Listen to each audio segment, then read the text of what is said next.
Shalom, salam sejahtera untuk kita semua. Kembali kita akan mendengarkan kelanjutan kisah tentang Ratu Ester, Ratu yang diberkati. Mordekai ketika dia sedang duduk di pintu gerbang istana, ia mendengarkan bahwa ada dua orang sida-sida raja yang termasuk golongan penjaga pintu yang bernama Bigtan dan Teres. Mereka sakit hati kepada raja, sehingga mereka memutuskan untuk membunuh raja.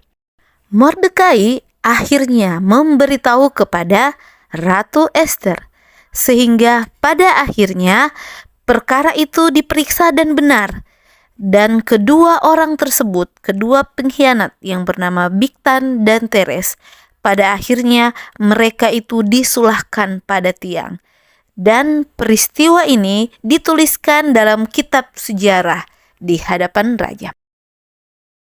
Raja memilih seorang yang dipercaya, yang ditetapkan di atas semua pembesar yang ada di hadapan raja. Dan dia adalah Haman bin Hammedata, orang Agag. Dia dikaruniai jabatan kebesaran, bisa disebut juga sebagai seorang perdana menteri. Haman memiliki sifat yang angkuh dan mau dihormati, sehingga semua pegawai raja yang di pintu gerbang istana raja berlutut dan sujud kepada Haman, dan Haman sangat senang. Tetapi di antara sekian banyak orang, Haman agak gusar hatinya karena dia memperhatikan bahwa ada satu orang yang tidak mau sujud menyembah kepadanya. Dan ketika diteliti, itu adalah Mordekai. Sehingga panaslah hati Haman ini. Ketika dia menyelidiki, dia mendapati bahwa Mordekai ini adalah seorang Yahudi. Tetapi kalau hanya untuk membalas dendam kepada Mordekai seorang, Haman merasa kurang. Haman memiliki ide yang licik dan jahat. Dia menghadap raja dan mengatakan bahwa Tuanku Raja Ahasveros, di antara semua daerah kekuasaan ada satu bangsa yang tidak patut. Dan oleh sebab itu, Haman meminta untuk dikeluarkan surat agar dia membinasakan bangsa yang tidak patut, dan dia menjanjikan akan menimbang perak 10.000 talenta dan menyerahkannya ke tangan para pejabat yang bersangkutan supaya mereka memasukkannya ke dalam perbendaharaan raja. Raja tidak tahu bahwa di balik semuanya itu ada niat yang jahat dari Haman. Raja mencabut cincin meterai dari jarinya, lalu diserahkannya kepada Haman. Sehingga surat perintah itu dicap, dimeterai dengan cincin meterai raja. Dan surat-surat itu dikirimkan ke seluruh tempat di segala daerah kerajaan supaya dipunahkan, dibunuh, dan dibinasakan semua orang Yahudi, dari yang muda sampai yang tua, bahkan anak-anak dan perempuan. Dan pada satu hari juga, yaitu pada tanggal 13 bulan yang ke-12, yakni bulan Adar, dan supaya semua harta milik mereka dirampas. Merupakan suatu persekongkolan yang jahat dari Haman dan orang-orang kepercayaannya. Raja tidak tahu bahwa sebenarnya keputusan ini mencelakakan juga ratu yang sangat dikasihinya, Ratu Ester. Tapi memang benar, Ratu Ester memang belum menyampaikan kebangsaannya yang sebenarnya, bahwa Ester adalah bangsa Yahudi. Mordekai sangat sedih ketika mengetahui perintah yang dikeluarkan untuk memusnahkan bangsanya. Ia menggunakan kain kabung dan abu, dan dia sangat pedih hatinya, sehingga dia berada di depan pintu gerbang istana, karena memang peraturan tidak boleh masuk pintu gerbang istana dengan berpakaian kain kabung. Ketika Ester mendengar hal itu, Ester menyuruh orang kepercayaannya yang bernama Hatta untuk menanyakan perihal apa yang dilakukan oleh Mordekai. Dan pada akhirnya Ester mengetahui akan perintah yang sudah dikeluarkan oleh raja. Ester mengatakan kepada Hatta untuk menyampaikan dia juga tidak bisa sembarang untuk menghadap raja. Karena kalau dia tidak dipanggil menghadap raja, maka bisa jadi dia pun akan berada dalam bahaya. Untuk itu, Ester menyuruh semua orang Yahudi untuk mengadakan puasa, berdoa agar Ester dimampukan menghadap raja. Setelah hari yang ketiga, Ester mengenakan pakaian ratu, lalu dia datang ke pelataran dalam istana raja, tepat di mana raja berada bersemayam di atas takhtanya. Ketika raja melihat kedatangan ratu yang sangat dikasihinya, raja berdiri dan raja mengulurkan tongkat emas, menandakan bahwa raja menerima kedatangan Ester. Dan raja bertanya, "Apakah maumu, Ester, ratuku yang cantik? Setengah dari kerajaanku sekalipun akan kuberikan kepadamu." Maka Ester menjawab, "Oh, jika baik pada pemandangan raja, saya mengundang raja dan Haman untuk menerima jamuan yang akan diadakan di tempat Ratu Ester." Maka dengan senang hati raja menerima, bahkan Haman juga merasa bangga dengan jamuan karena tidak ada yang lain yang diundang selain daripada raja dan Haman itu sendiri. Setelah selesai jamuan, raja pun bertanya, "Ratuku yang sangat kukasihi, sebutkan permintaanmu. Bahkan setengah dari harta dari kerajaan ini akan kuserahkan kepadamu." Dan Ester memberikan permintaan juga bahwa besok datang lagi ya. Saya siap untuk menjamu raja dan Haman.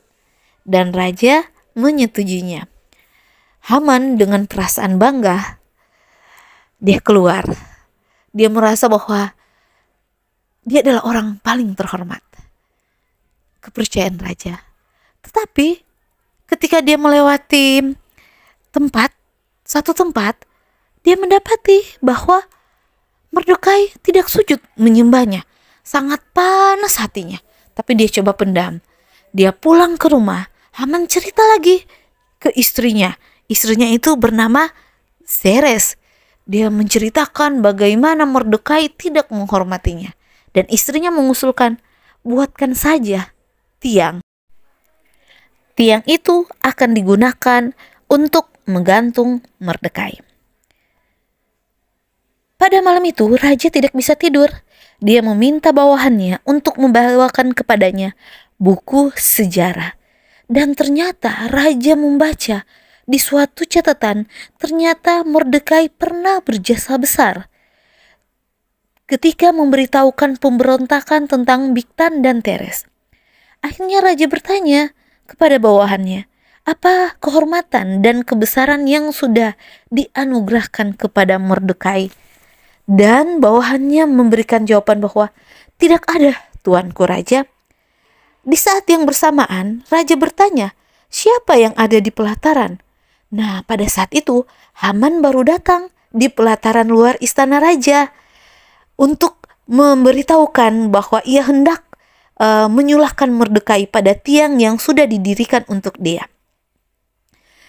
Akhirnya, raja bertanya kepada Haman, "Haman, kira-kira apa pendapat kamu? Apa yang harus saya lakukan kepada orang yang raja berkenan menghormatinya?" Nah, Haman berpikir dalam hatinya, siapa lagi yang berkenan kepada raja selain daripada saya? Nah, akhirnya Haman membuat ide mengenai orang yang berkenan kepada raja, di mana hendaklah diambil pakaian kerajaan yang biasa dipakai oleh raja sendiri, dan kuda yang biasa dikendarai oleh raja sendiri, dan diberikan mahkota kerajaan di kepalanya. Dan hendaklah serahkan pakaian dan kuda itu ke tangan seorang dari antara para pembesar raja dan orang-orang bangsawan. Lalu hendaklah pakaian itu dikenakan pada orang yang berkenan kepada raja yang ingin raja hormati. Kemudian hendaklah orang itu ditarik dan diarak mengendarai kuda melalui lapangan kota, sedang orang berseru kepadanya, "Beginilah dilakukan kepada orang yang raja berkenan menghormatinya." Itulah usul dari Haman, karena Haman berpikir bahwa dialah orangnya. Lalu raja berkata bahwa, "Oh, saya terima idemu. Dan tolong, orang yang saya hormati, saya akan anugerahkan hal tersebut adalah Mordekai." Sangat marahlah hati Haman dalam hati. Ternyata usul yang dia berikan itu akan dianugerahkan kepada Mordekai. Dengan berat hati, akhirnya Haman melakukan perintah yang disuruh oleh Raja Ahasveros.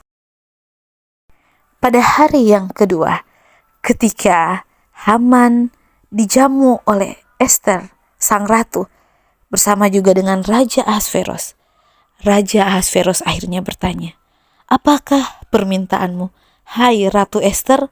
"Niscaya akan aku kabulkan," kata raja. "Dan apa keinginanmu? Sampai setengah kerajaan sekalipun akan aku penuhi." Maka pada saat itu Ester pun menjawab, "Ya raja, jikalau hamba mendapat kasih raja, dan jikalau baik pada pemandangan raja, karuniakanlah kiranya kepada hamba nyawa hamba atas permintaan hamba, dan bangsa hamba atas keinginan hamba. Karena kami, hamba serta bangsa hamba, telah terjual untuk dipunahkan, dibunuh, dan dibinasakan." Ketika sang raja mendengar itu, sangat kagetlah sang raja. Ternyata perintah yang sudah dimeterai oleh sang raja dengan usul dari orang yang dipercayanya, Haman, adalah perintah untuk memusnahkan Ester dan bangsanya. Raja sangat marah. Ternyata selama ini Haman memanfaatkannya untuk kepentingannya sendiri. Sangat panas hati sang raja. Ketika melihat hal tersebut, Haman sangat ketakutan. Dia berlutut memohon pengampunan dari Ratu Ester. Tetapi kita tahu ceritanya. Pada akhirnya, tiang yang dibuat oleh Haman untuk menggantung Mordekai pada akhirnya kembali ke dirinya sendiri. Raja pada akhirnya memerintahkan agar Haman dan keluarganya, bahkan segala pengikutnya yang berusaha untuk membinasakan bangsa Yahudi, merekalah yang dibinasakan. Akhirnya Ester dan bangsanya bisa bersukacita karena mereka pada akhirnya aman dalam lindungan Tuhan. Akhir kisah yang sangat indah yang kita dengarkan. Bagaimana Ester, Mordekai, dan bangsanya dipimpin oleh Tuhan. Di satu sisi kita belajar dari Haman, di mana ketamakan, serakah, iri hati pada akhirnya akan membawa diri pada kehancuran. Demikianlah cerita Alkitab kita tentang Ester. Biarlah melalui pengalaman hidup dari Ester menjadi pengalaman hidup kita semua juga dalam setiap masalah yang dihadapi, dalam setiap pergumulan hidup. Bawa lewat doa, berpuasa, dan pasti dengan pertolongan Tuhan, segala kesusahan sesulit apapun dapat dilewati dan bisa memperoleh kemenangan. Dalam nama Yesus, amin.